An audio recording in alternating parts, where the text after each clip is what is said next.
तत्व आहे आणि किंवा जीवनाची ती पद्धती आहे.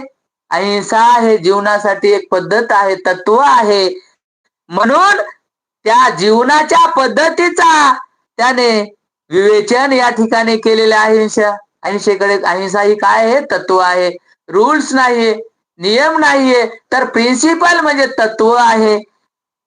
आणि असे करण्यात तो अत्यंत शहाणपणाने वागला, त्यात संशय नाही. मग बाबासाहेब म्हणतात, बुद्धाने जे काही पंचशील म्हणलेलं आहे, तत्व म्हणून आपल्याला माणसाला ते शिकवण दिलेली आहे, तर ते प्रसंगानुसार तुम्ही त्या तत्वाचं, आवश्यकतेनुसार तुम्ही त्याचं काय करा,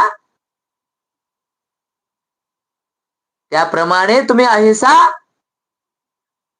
चा अर्थ लावा आवश्यकतेनुसार. म्हणून बुद्धाने तसं विवेचन केलेलं आहे. म्हणून बाबासाहेब म्हणतात, असे जे विवेचन केलेले आहे बुद्धाने,